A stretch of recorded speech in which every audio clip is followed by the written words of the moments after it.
우리는 모두가 행복하게 살려고 하죠. 행복도 불행도 모두가 내가 만드는 것인데 우리는 그것을 잊고 삽니다. 많은 사람들이 다른 사람 때문에 불행하다고 생각하고 보이지 않는 곳에서 원망과 비방을 보상받으려 합니다. 서로의 마음작용으로 스스로 괴로움을 확대 재생산하는 건 아닌지 가만히 돌아보며 늘 반성하고 뾰족해지는 마음을 단도리 하곤 하지요. 우리 조금씩 마음의 여유를 만들어 봅시다. 그런 마음을 담아 오늘 방송 시작합니다. 안녕하세요. 세종 FM 98.9MHz 시인 여기용이 진행하는 여기용의 문화가 산책 지금 시작합니다. 노래 한 곡 듣습니다. 임영웅이 부릅니다. 보랏빛 엽서.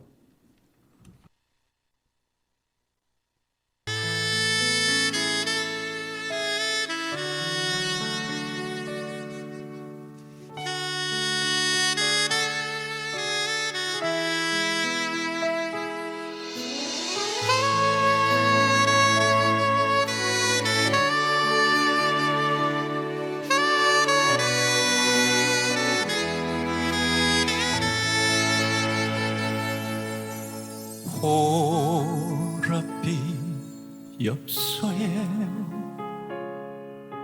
실려 향기는 당신의 눈물인가 이별의 마음인가 한숨 속에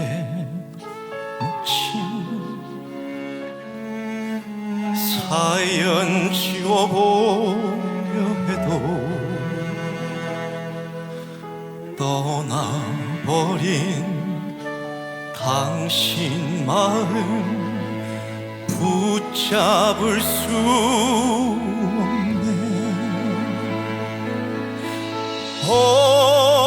오늘도 가버린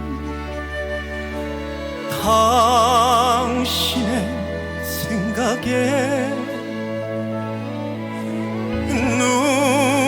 눈물로써 내려가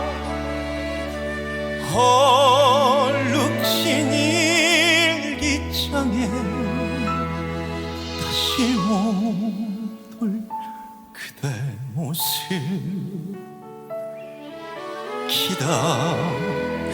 기다리는 사연.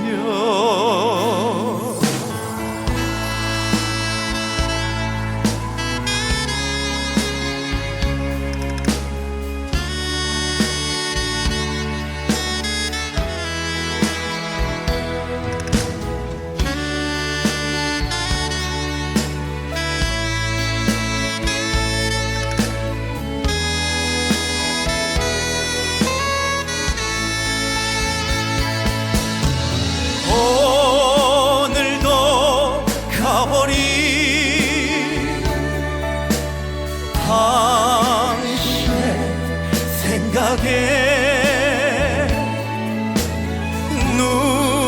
눈물로써 내려가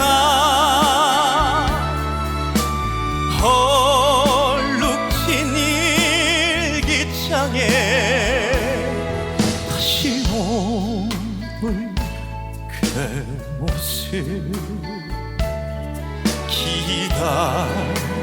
기다리는 사연. 오늘도 가버린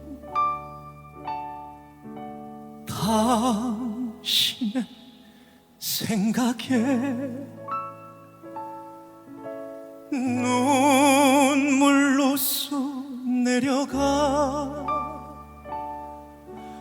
헐룩진 일기장에 다시 못 볼 그대 모습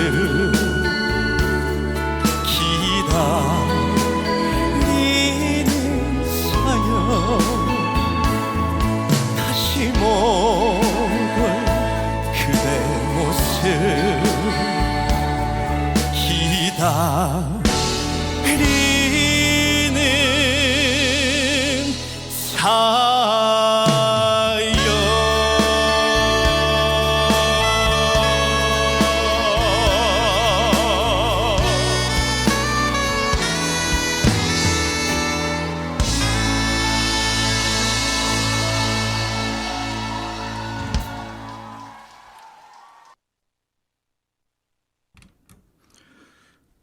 오늘 이 자리에 제가 존경하는 시인님 한 분 모셨습니다. 제가 형님처럼 따르는 분인데요.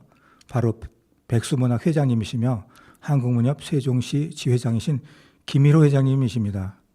안녕하세요, 회장님. 네, 이렇게 안녕하세요. 자리에 모시게 돼서 대단히 영광입니다. 많이 바쁘실 터인데 초대에 응해 주셔서 대단히 감사합니다. 오늘 귀한 시간 또 훈훈하고 뜻깊은 자리에 초대해 주신 세종 FM에 고맙다는 인사를 드리겠습니다. 네. 저는 지금 이제 백수문학 회장을 맡고 있는 김일호입니다. 네, 반갑습니다. 오늘은 이렇게 쉽지 않은 자리를 제가 회장님하고 이렇게 만들었는데요. 하여튼 회장님 마음속에 있는 좋은 이야기 또 여러 가지 들려주고 싶은 이야기 마음 편하게 이렇게 들려주시면 감사하겠습니다. 요즘 어떻게 지내셨어요? 요즘 뭐 근 3년 만에 코로나 방역 대책이 완화되고 나서 행사도 많아졌고 또 찾아볼 사람도 많아졌고 또 제가 스스로 또 해야 될 일도 많아졌습니다. 나이는 먹고 걸음은 느려졌지만 자꾸 조급한 마음에 이리저리 많이 다니고 있습니다. 네, 그러시군요. 지금 백수문학 회장님을 역임하고 계시는데 백수문학에 대해서 좀 간단하게 좀 소개 좀 해주시는 게 좋겠습니다. 백수문학은 해방 이후 그리고 6.25 동란을 겪은 어떤 폐허의 땅에 새로운 생명이 잉태한 것이다. 역사적 의미를 좀 부여하고 싶고요. 1955년도에 한글날입니다. 10월 9일 날 우리 서영석, 백용훈, 강금종, 또 박린, 동욱은, 홍순태, 홍재현, 유대식 등 외지에서 오신 분들하고 현지 토박이 분들이 결성을 한 문학단체입니다. 그리고 그 이듬해 창간호를 발행했고요. 지난 19일 날 100호를 발행하고 거기 기념사업, 그 기념식을 성대하게 진행을 한 바 있습니다. 네, 그 백호 사업에 대해서는 잠시 후에 다시 한번 여쭤보기로 하고요. 저 백수문학이 참 상당히 역사도 오래됐고 어떻게 보면 제 나이하고 같이 가는 그런 문학 단체가 아닌가 싶어서 그 속에서 같이 회장님 모시고 활동하는 저도 굉장히 참 보람을 느끼고 기분 좋게 생각하고 있습니다. 앞으로 오래도록 빛나는 백수문학이 되기를 지금 이 자리를 빌어서 다시 한번 말씀드리고요. 회장님이 시인으로 활동하시게 된 계기가 있을 텐데 언제부터 시인으로 활동하셨나요?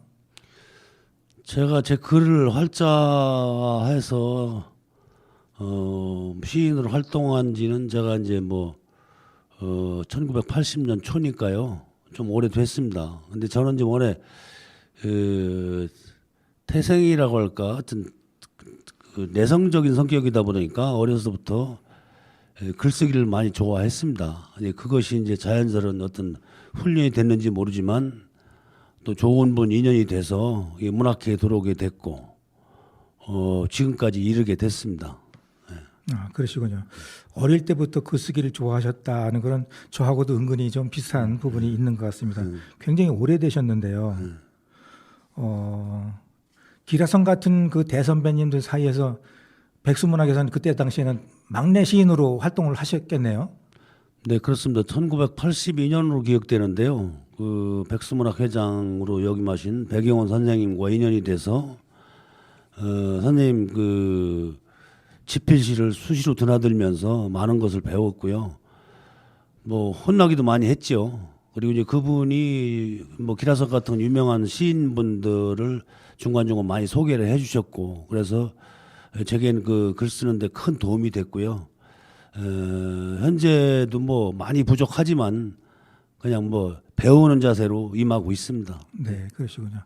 그때 당시에는 사실 그 어르신들, 선배 문인들하고 후배 문인들하고의 그런 엄격한 그런 뭐라고 할까 그 룰인가 하여튼 그런 어떤 어려운 점도 많으셨을 텐데 잘 극복해서 지금까지 잘 오셨습니다. 그럼 그 구체적인 이야기는 노래 한 곡 듣고 이어가 보도록 하겠습니다. 나훈아가 부릅니다. 사내.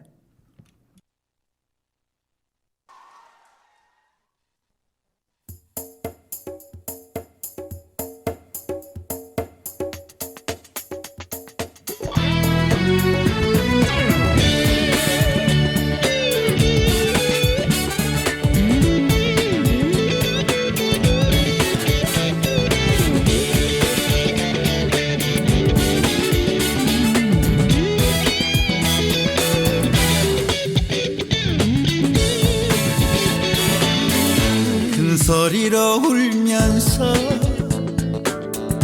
이 세상에 태어나 가진 것은 없어도 비굴하진 않았다.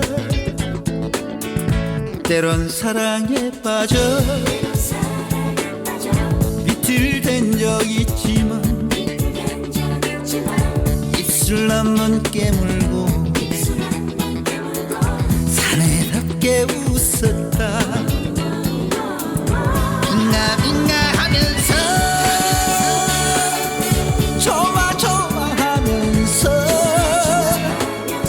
살마 살마 하면서 부대끼며 살아온 이 세상을 믿었다. 나는 나를 믿었다. 추억 묻은 친구야. 물론 나도 믿었다.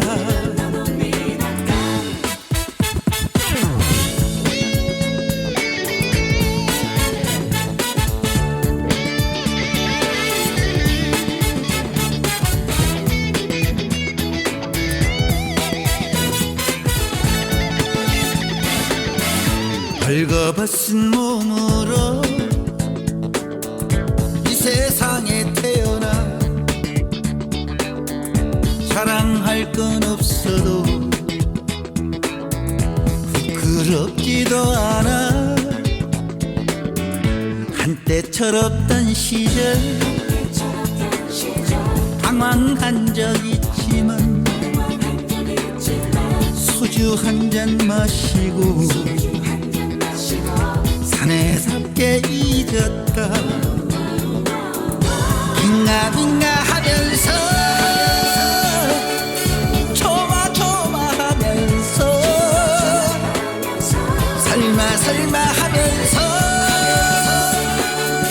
부대끼며 살아온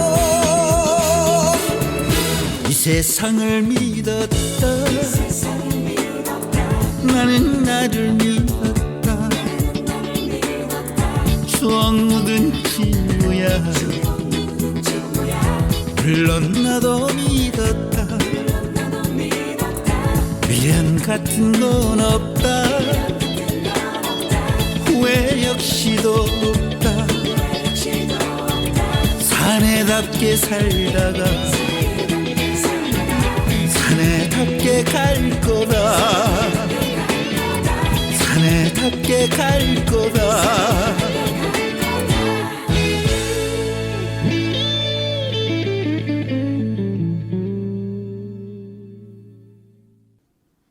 자, 그럼 다시 백수문학 시절로 돌아가 보겠습니다. 백수문학에서 활동하실 때는 상당히 좀 젊으셨을 때인데 선배 문의들 속에서 어려운 문제는 없으셨나요? 그리고 같이 귀여움과 사랑을 또 많이 받으셨을 것도 같은데 그런 이야기 좀 잠깐 좀 들려주시면 어떨까요? 백수문학에 입회하고 뭐 신인 시절이죠. 신인 시절부터 제가 이제 뭐 기획이라든가 업무에 대한 좋은 평가를 해주셨는지 모르지만 그 처음에 이제 사무국장 또 편집장을 맡겨 주셔서 제가 나름대로 열심히는 했습니다. 그래서 뭐 제가 이제 선생님들로부터 좋은 평가는 받았다고 생각을 하지만 때로는 이제 작품에 대해서 또 그 비판도 좀 많이 받았습니다. 이게 뭐 그런 과정에서도 솔직히 뭐 글을 써서 밥 벌어먹고 사는 일도 아닌데 그런 과정에서 사실 인간적 갈등은 많이 겪었지만 그 나름대로 지역 향토 문예지를 가꾸고 지키는데 역할을 할 수 있다는 그런 자부심을 가지고 견디어 왔습니다. 네, 그러시군요. 사실은 그 시라는 게 본인이 어떤 관점을 가지고 보느냐에 따라서 호불호가 결정되다 보니까 아마 그런 부분들이 많이 회자됐으리라고 생각을 합니다. 혹시 그 시절에 기억에 남는 일화나 에피소드 같은 건 없을까요? 에피소드라기에는 뭐 좀 그렇지만 그 제가 이제 모시던 회장님을 모시던 배경원 선생님이 조치원읍 그 침산리 이게 충령탑 아래 그 언덕에 집이 있었습니다. 네. 그때 직장을 다니면서도 꼭 아침에 출근 전에 가서 문안 인사 드리고 또 퇴근 때 다시 가서 문안 인사 드리고 그분의 어떤 그 지시사항 그 문학 운영에 관한 그런 숙제를 내주시면 그걸 또 받아가서 또 제가 해드리고 이렇게 했었는데 그 과정에서 또 제가 하는 일에 대해서 굉장히 그 시기 질투를 하는 분들이 더러 또 있었습니다. 네. 그렇지만 또 한편으로는 굉장히 제가 맡고 있는데 보람을 느끼고 있었고 백수문학이 너무 이제 오랜 역사를 지니다 보니까 외지에서 보는 그 문인들의 시각은 하여튼 대단한 걸 평가를 하고 있었습니다. 그래서 그에 따른 편집장도 나이가 많은 사람이 맡았을 것이다 생각하고 조치원에 오셨는데 제 모습을 보고 깜짝 놀라는 그런 일도 있었습니다. 나이가 젊은 사람이 이 오랜 백수문학 편집장을 맡고 있다 보니까 그래서 식당에 모시고 가면 저보다 나이 많이 드신 분이 밥상을 물리고 저한테 큰절을 하는 분도 계셨습니다. 그러셨군요. 네. 그런 또 멋있는 추억이 또 있으셨습니다. 사실은 그때부터 그런 일을 이렇게 맡아서 하신 것들이 어떻게 보면 지금의 백수문학을 이끌어 가시는데 큰 도움이 되시겠어요. 이번에 우리 백수문학이 문학계에 길이 남을 자산을 쌓아가고 있고 만들고 있는데 금년 가을호로 지령 100호를 맞으셨다고 들었습니다. 100호를 발간하면서 많은 생각이 교차했을 것 같은데요. 지금 기분은 어떠세요? 홀가분합니다. 그리고 이제 올해 68주년 기념회 즈음에서 100호를 발간했는데 사실은 이 100호 발간하는 과정에 어려움이 많이 있었습니다. 첫째 우리가 이제 실기를 해서 문화재단으로부터 보조금을 한 푼도 지원을 못 받고 또 우리 회원들 회비 또 주변의 후원인들의 어떤 후원금만으로도 사업을 하다 보니까 굉장히 어려움 많이 있었지만 우리 80여 명 우리 회원님들이 적극 참여해 주셔서 아주 뭐 200명이 넘게 참여하는 그 큰 행사로 대성황리에 기념 사업을 마칠 수 있도록 했습니다. 고생 많이 하셨네요. 다시 한번 애쓰셨다고 수고하셨다고 제가 말씀드리겠습니다. 지금 백수문학 회원 수는 몇 명이나 되죠? 지금 80분이 좀 넘습니다. 80명 정도. 그게 전국에 있는 회원들이죠? 그러니까 거의 뭐 여기 세종시에 거주하시면서 활동하시는 분들이고요. 외지에서 주소를 두고 활동하신 분은 전체 회원 수의 뭐 한 10% 내외 이렇게 보시면 될 것 같습니다. 예, 그러시군요. 지난 11월 19일 날 백수문학 지령 100호 발간식을 아트센터 1927에서 성대하게 치르셨죠. 저도 그때 그 자리에 있었는데 굉장히 가슴 뿌듯하더라고요. 100호 발간 축하 행사를 하면서 그때 많은 축하하러 오신 분들 중에서 세종시 시장님이신 최민호 시장님도 오셨던 걸로 제가 알고 있는데 어떤 좋은 말씀 해주셨나요? 그분이 시장 당선되고 나서 미래 점포 비전 선포식에서 임기 내에 추진할 20대 과제 중에 세종시 문학관 건립이 있었습니다. 네. 그것을 재차 그날 인사 말씀 중에 아주 명연설이었는데 문학관은 임기 내에 꼭 만들겠다 이렇게 해주셔서 거기 참석하신 그 문학인들이 굉장히 기뻐했다. 네, 아주 큰 선물을 받으셨네요. 네, 그렇습니다. 예, 하여튼 빛나는 업적을 또 하나 세우시고 가십니다. 하여간 회장님이 계셔서 백선문학이 탄탄하게 자리 잡고 빛나는 명맥을 지켜가고 있지 않나 그렇게 생각을 합니다. 다시 한번 고맙고 감사하다고 말씀드리겠습니다. 회장님 시를 보면 참 서정적이고 잔잔한 고향 같은 따스함이 배어 있어요. 제가 참 좋아하는 그런 시를 쓰시는데 이런 시적 감성은 어디서 비롯된 것일까요? 그래서 저는 이제 시가 뭐냐고 물으면 뭐 인생 그 자체라고 봅니다. 그래서 저는 이제 시를 쓰고자 하는 분들이나 그런 분들에게 얘기하는 것 중에 하나가 시인의 눈은 영안은 나무 겉으로 드러난 나무 잎 가지 둥치만 볼 게 아니고 그 대지 그 흙 아래에 있는 양분을 먹고 사는 그 뿌리까지 봐야 된다 이렇게 얘기를 합니다. 이게 뭐 우리 시인의 눈에는 보이는 것, 시인의 가슴에 담기는 것은 하나도 버릴 것이 없다 이렇게 생각을 해봅니다. 그래서 제 어떤 삶이 그렇게 뭐 이렇게 순탄하지는 않았는데 그때마다 글을 쓰고 또 그 글 속에서 제 반성과 함께 또 미래의 어떤 희망을 그려가는 그런 것으로 우연을 삼고 또 한 걸음 한 걸음 앞으로 나왔다 이렇게 생각을 하는데요. 어쨌든 또 제 시를 보는 분들은 거의 어떤 뭐 이렇게 어둡다 이런 평가를 많이 합니다. 근데 그 나름대로 또 뭐 시에 또 어떤 뜻이 담겨 있지 않나 이 생각을 해보는데요. 뭐 그 정도 말씀을 드릴 수가 있겠습니다. 네. 하여간 어떻든지 회장님이 저하고 같은 패턴의 시를 잘 쓰셔서 그런지 몰라도 저는 회장님의 시를 읽을 때마다 참 가슴 따뜻하고 어떤 그런 평안함을 느끼게 되더라고요.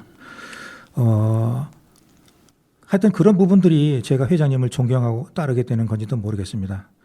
자, 노래 한 곡 듣고 이어가겠습니다. 이 노래는 회장님의 애창곡 중에 한 곡인데요. 최백호의 애비 한번 들어보겠습니다.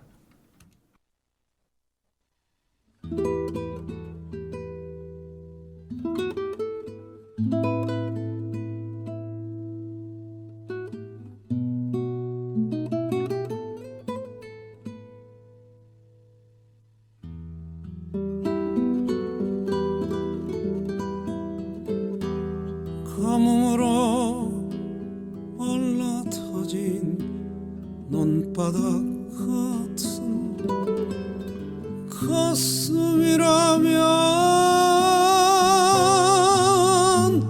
나는 알겠니. 비바람 몰아치는 텅 빈 벌판에 홀로선 솔나무 같은 마음이구나. 그래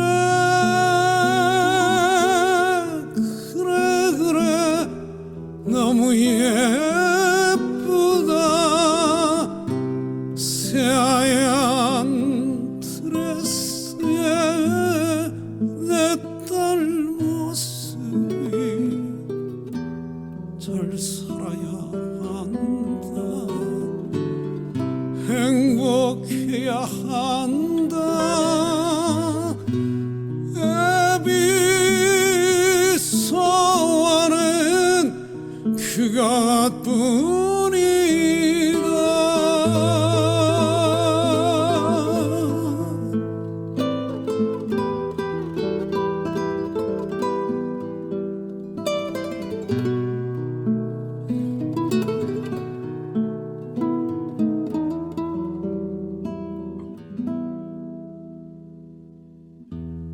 아장아장 걸음마가 엊그제 같은데 어느새 자라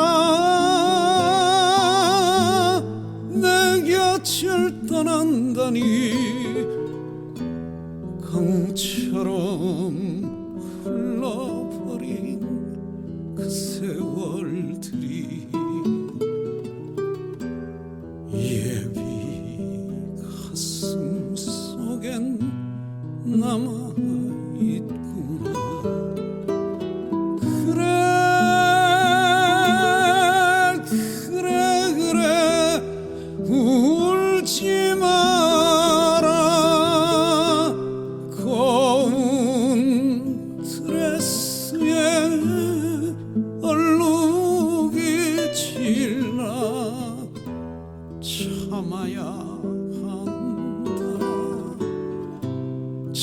참아야 한다. 애비 부탁은 그가 뿐이다.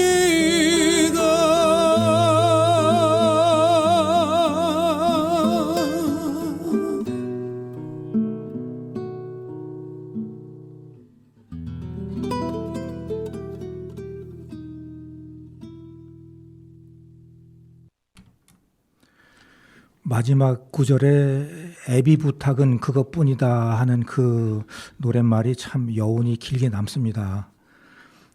80년대부터 활동을 하셨다고 했는데 그 기간에 비하면 시집을 많이 안 내셨어요. 뭐 이유가 있으실까요? 글쎄 뭐 남들은 뭐 겸손해서 그렇다 이렇게 얘기를 하는데 그런 건 아니고 제가 스스로 제 작품을 보거나 제 서러운 궤적을 돌아보면 시집을 낼 자격이 없지 않나 이런 항상 스스로 생각을 했기 때문에 시집을 많이 내지를 못했습니다. 제가 볼 땐 좀 너무 겸손하신 말씀인 것 같은데 지난번에 내신 시집이 제목이 노을에 졌다 맞지요? 네 그렇습니다. 네. 그 시집을 읽다 보면 고향 생각, 어릴 적 추억 같은 것들이 이렇게 뭉게구름 피어나듯 하더라고요. 회장님 혹시 고향이 조치원이신가요? 아니면 어디? 제가 6.25 전쟁 중에 기구하게도 북쪽에서 내려온 어머니와 또 남쪽에서 직업군인으로 계셨던 아버지 사이에 그 군대 막사에서 태어났습니다. 근데 군대 막사가 어디에 있었냐면 경남 김해에 있었는데 김해에서 태어나서 조치원에 이사 온 저 5살 때 올라왔습니다. 그러시군요. 그 시절부터 사셨으니 뭐 고향이라고 해도 되겠습니다. 하여튼 그런 중요한 모든 추억이 그 이후부터 이렇게 만들어져 있을 텐데요. 회장님 시집 노을에 졌다 잠시 좀 소개 좀 부탁드려도 될까요? 글쎄 이제 노을에 졌다 시집도 사실 내가 가장 어떻게 보면 존경하는 후배인데 진영대 시인이 형님 시집 한번 내셔야 됩니다. 그래서 나는 안 낸다. 그랬더니 원고를 가져가다시피 해서 우리 진영대 시인이 시집을 만들어 왔습니다.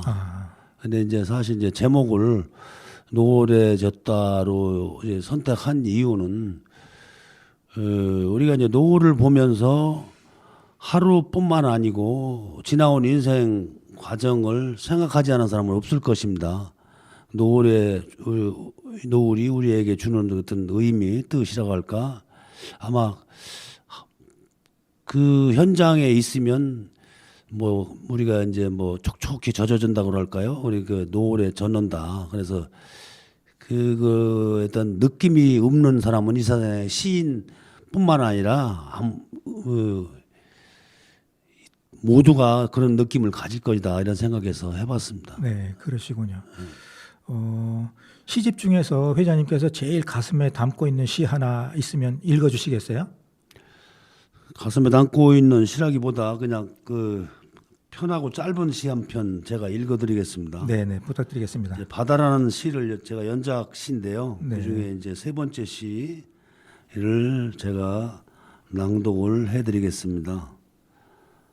바다, 바람처럼 달려온 꿈길에 푸르게 넘실대던 그리움조차 하얀 백사장을 거니는 나는 한 마리의 새. 살아서 한 번 그 깊은 품속에 죽은 듯 안겨볼 수 있으랴. 마냥 바라만 보다가 돌이 된 나는 한 줌의 작은 섬. 해가 지면 퍼득이는 날개짓이 몹시 서러운 날마다 목 놓아 애타게 불러보아도 아득히 멀어져가는 이름은 내가 사랑한 바다. 참 좋습니다. 어떻게 보면 바다에다가 나를 이입시켜서 이렇게 좀 그런 어떤 마음을 좀 담아내지 않았나 이런 생각을 제가 하게 되는데요. 회장님은 이 시에다가 어떤 다른 의미가 담겨 있는지 아니면 어떤 건지 좀 잠깐 여쭤봐도 될까요? 제가 뭐 움직일 수 있는 뭐 교통편은 만만치는 않지만 가슴이 이제 먹먹해지고 답답해지고 삶의 어떤 때때로 회의를 느낄 때는 달려가는 곳이 산보다는 바다입니다. 그 드넓은 바다를 보면서 그 아침 태양이 바닷물에 목욕재개를 하고 찬란하게 뜨는 것처럼 저도 항상 그곳에 가서 저를 다시 한번 고추 세우고 또 용기를 얻고 돌아오는 곳이 그 바다의 넓음 품속에서 가능하다 생각했기 때문에 네. 자주 바다를 가게 됩니다. 네, 네, 그렇습니다. 아주 잘 들었습니다. 말씀해 주시는 그런 내용을 듣고 보니까 저도 그 느낌 조금 좀 알 것 같습니다. 하여간 회장님 시는 언제 읽고 들어도 참 좋습니다. 잠시 쉬어갈까요? 장윤정의 초원을 들어보는데요. 이 곡 역시 우리 회장님의 애창곡이라고 합니다.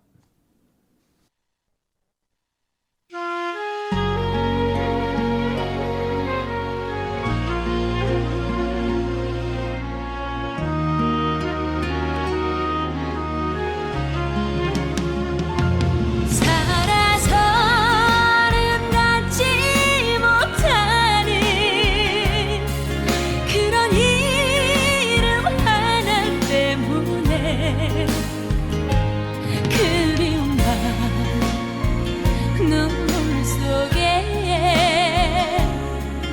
난 그리워보낼 뿐이죠. 스치듯 보낸 사람이 어쩌다 내게 들어와 장미에 가시로 남아서 날 아프게 지켜보네요. 따라가면 만날 수 있나 멀고 먼 세상 끝까지 그대라면 어디라도 난 그저 행복할 테니.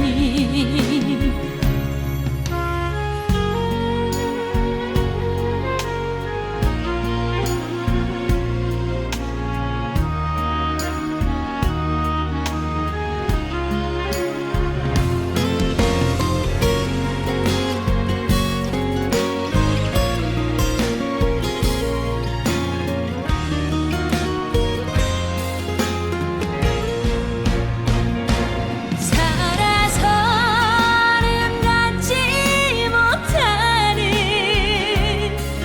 그런 이름 하나 때문에 그리운 밤 눈물 속에 난 그리워보낼 뿐이죠. 스치듯 보낸 사람이 어쩌다 내게 들어와 장미에 가시로 남아서 날 아프게 지켜보네요. 따라가면 만날 수 있나 멀고 먼 세상 끝까지 그대라면 어디라도 난 그저 행복할 테니. 난 너무 행복할 테니.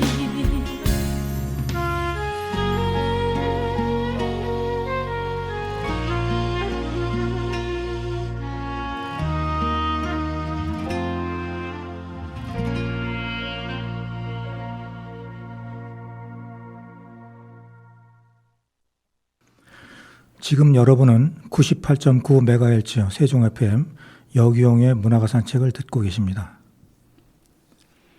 오늘은 백수문학 회장님이신 김일호 회장님을 모시고 이야기를 나누고 있습니다.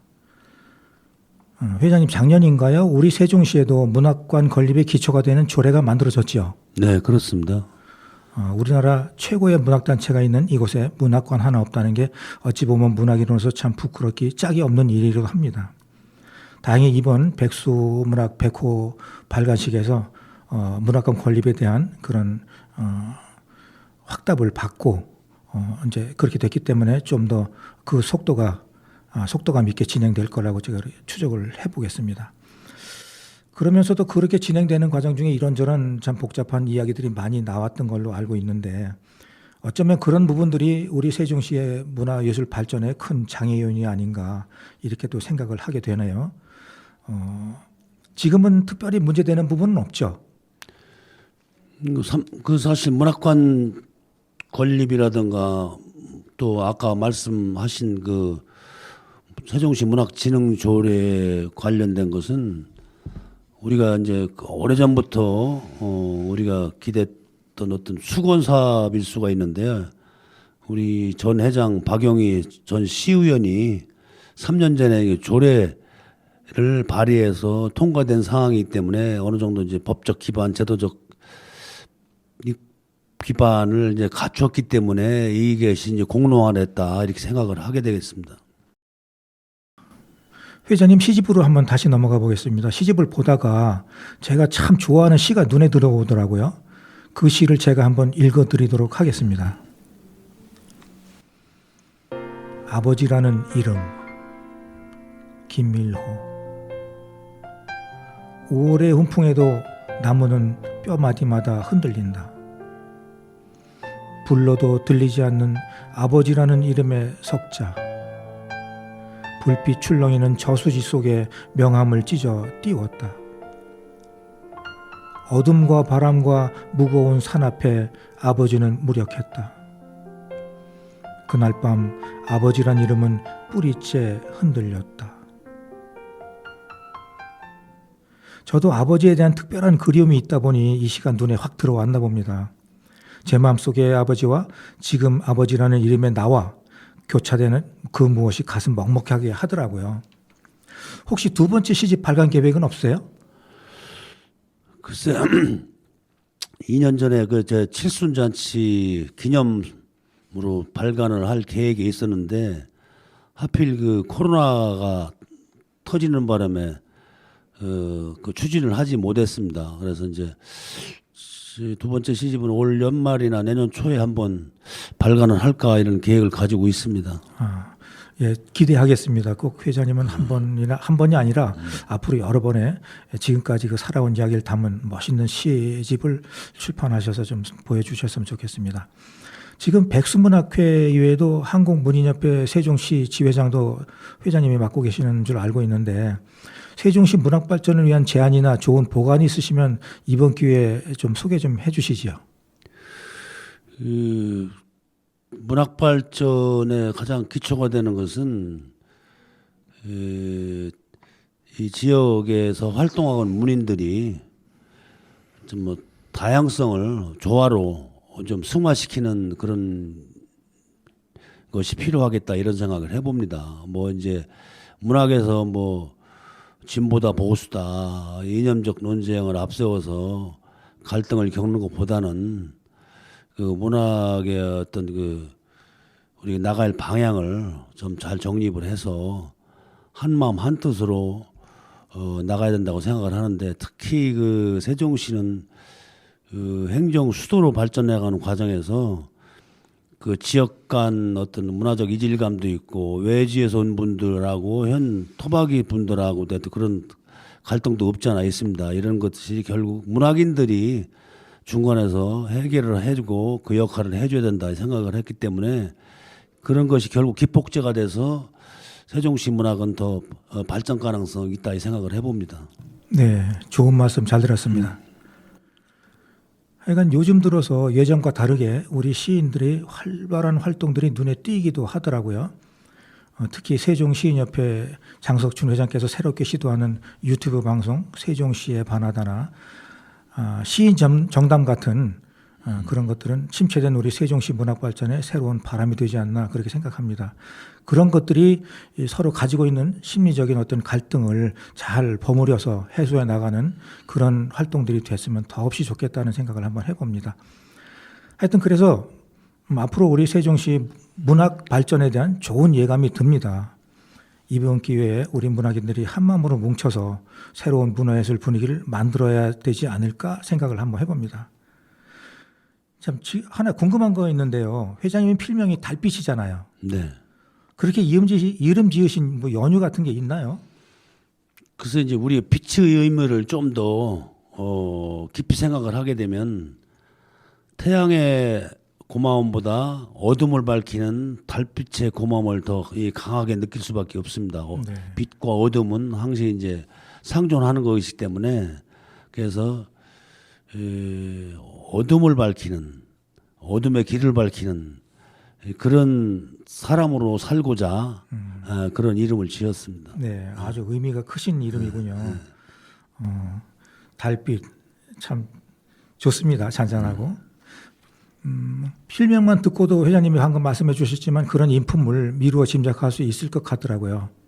자, 노래 하나 듣겠습니다. 조영필, 일편단심 민들레야.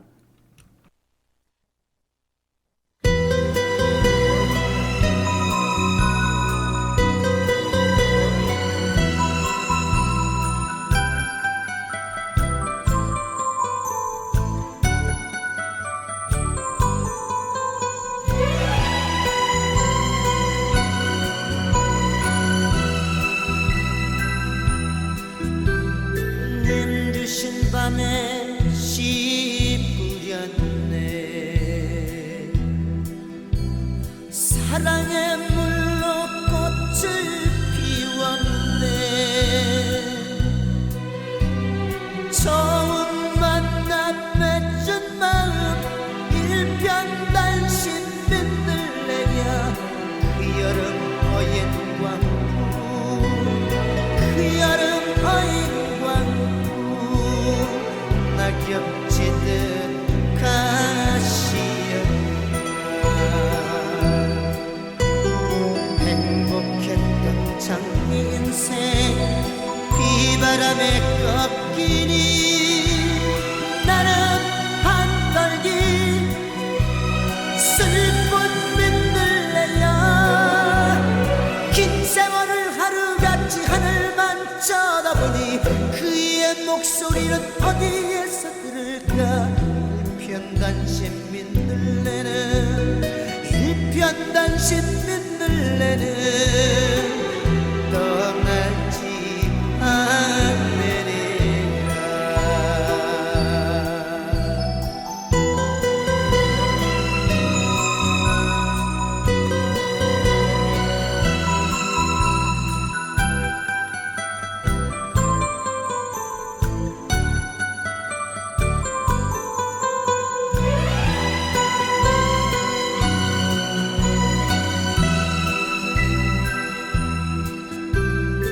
해가 뜨면 달이 가고 낙엽진이 눈보라치네.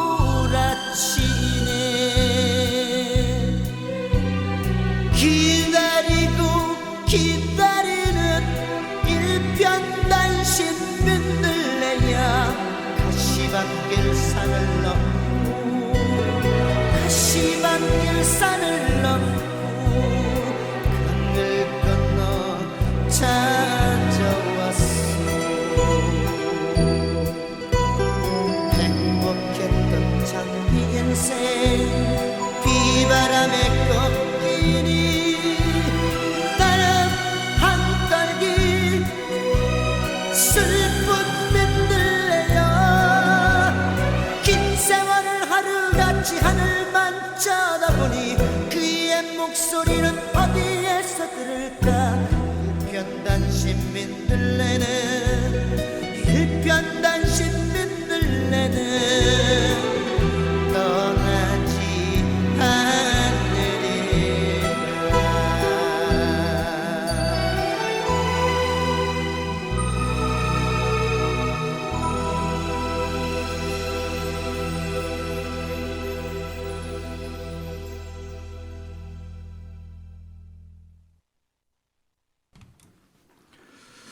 앞에서 회장님이 좋아하시는 노래 두 곡도 들어봤고 지금 일편단심 민들레도 들어봤는데 회장님이 좋아하시는 노래가 의외로 또 저도 좋아하는 노래더라고요. 이런 노래 특별히 좋아하는 이유는 따로 있나요? 아니면 회장님이 그냥 정서적으로 잘 듣기 좋아서 자주 듣는 건가요? 그렇죠. 뭐 정서적으로 제 가슴에 차는 노래다 이렇게 보시면 될 것 같습니다. 네. 저는 이제 오다 가다 그 해넘을 때쯤 마을 산 어디엔가 불이 하나 둘 이렇게 켜지기 시작하면 누군가 저 동네에서 저를 애타게 기다리는 사람이 있을 것이다. 막연한 이런 생각도 해보게 됩니다. 네. 예. 그래서 뭐 시인의 가슴을 항상 뭐 가슴을 비워놓고 산다 뭐 이런 얘기도 있지만 뭐 채워도 채워지지 않는 것이 인간의 마음, 인간의 가슴이 아닐까 이런 생각해서 그런 노래를 좋아하는 것 같습니다. 그렇군요. 저도 어릴 적에 고향에서 이렇게 보면 그때는 불을 떼서 이제 밥 짓고 할 때라 저녁 나절 돼서 동네 집 한두 개에서 이렇게 굴뚝에서 연기가 하나 둘 올라오면 그런 분위기가 참 제 가슴을 물컹물컹하게 했던 그런 기억이 있네요. 참 노래라고 하는 게 참 매력이 있죠. 우리 사람들이 기쁠 때나 슬플 때나 함께 했던 것이 노래이기 때문인가 봅니다. 노래를 들으며 노래를 따라 부르고 시름을 달래고 그 속에서 마음을 위로하며 살아왔기 때문이겠죠. 이런 이야기를 하는 이유는 시에 곡을 붙인 것이 노래라는 이야기를 하고 싶어서인데 회장님 시에는 곡을 붙이면 아주 좋은 노래로 불려줄 수 있는 시들이 즐비하더라고요. 제가 곡을 알면 한번 해보고 싶은데 참 아쉽습니다. 회장님은 시 쓰는 것 말고 또 다른 취미도 가지고 계시잖아요. 사진도 아주 잘 찍으신다고 들었습니다. 언제부터 사진을 찍으셨나요? 사진은 좀 오래됐습니다. 제가 1960년대 초 중학교 다닐 시절에 외국에서 생활하셨던 아버님께서 카메라를 사다 주셨어요. 그때는 카메라를 참 만져보기도 굉장히 귀한 시절이었는데 그때는 참 귀했죠. 네, 그때부터 이제 카메라를 들고 사진을 찍기 시작을 했죠. 아, 그러셨군요. 그래서 지금도 사진을 그렇게 잘 찍으시는군요. 휴대폰으로도 사진 기가 막히게 찍으시던데 언제 한번 같이 전에도 몇 번 같이 이렇게 출사 때 따라다닌 적이 있는데 언제 기회 한번 또 만들어 보시죠. 네, 그러겠습니다. 네, 예, 고맙습니다. 끝으로 시인으로서 백수문학 회장으로서 당부하고 싶은 이야기나 하고 싶은 말씀이면 부탁드리겠습니다. 앞서도 말씀드렸지만 우리가 시인으로서 문학인으로서 자유만 누릴 곳이 아니라 국가와 사회 또 가정을 위한 공익적 역할에도 충실히 해야 된다 그 생각을 해봅니다. 사회 갈등을 봉합하는 역할도 해야 되는데 우리 문학인들이 갈등의 중심에 서 있어서는 절대 안 된다. 좀 너그러운 마음 또 미래지향적인 그런 생각을 가지고 문학인들의 역할을 저는 해야 된다 그런 생각을 해봅니다. 네, 그러시군요. 많은 분들이 공감하는 그런 말씀인 걸로 좀 생각을 합니다. 최진희가 부릅니다. 꼬마 인형.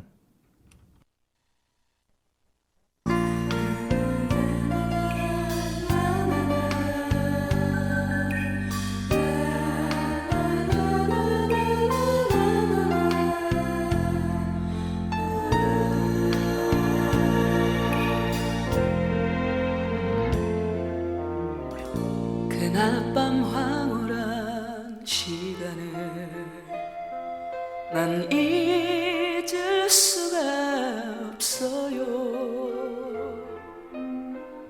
세상에 태어나서 난 처음 당신을 알고 말았죠. 말없이 흐르던 난 감출 수가 없었네.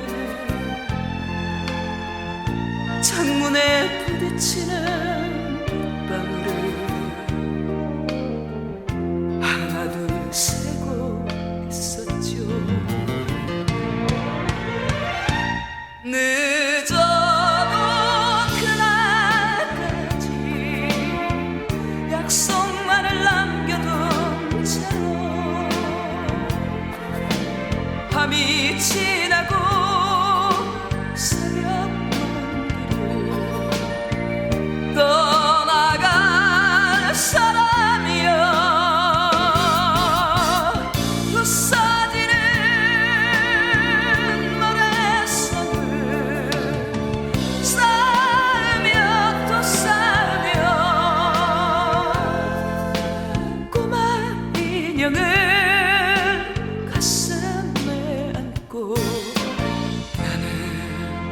기다릴래요.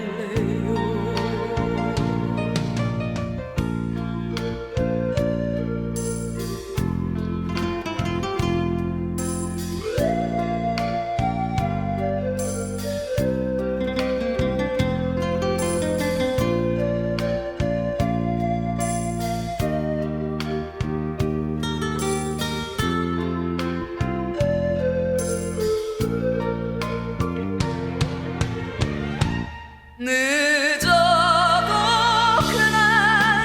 그날까지 약속만을 남겨둔 채로 밤이 지나고 새벽 먼 길을 떠나갈 사람이여 부서진 모래성을 쌓으며 또 쌓으며 꼬마 인형을 가슴에 안고 나는 기다릴래요. 꼬마 인형을 가슴에 안고 나는 기다릴래요.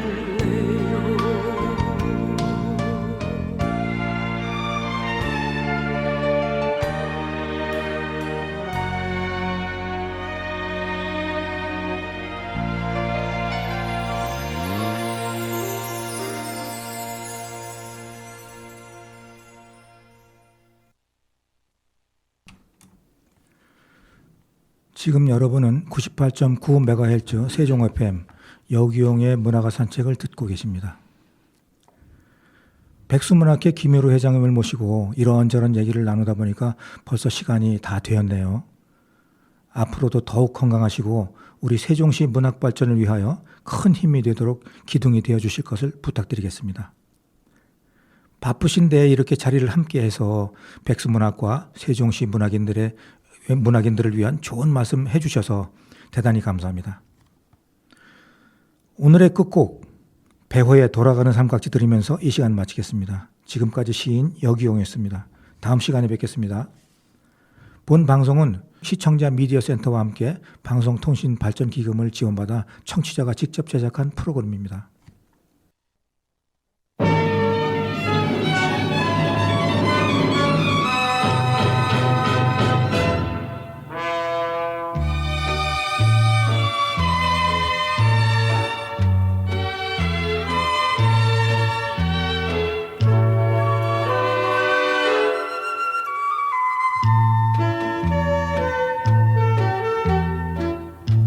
삼각지로 다리에 굳은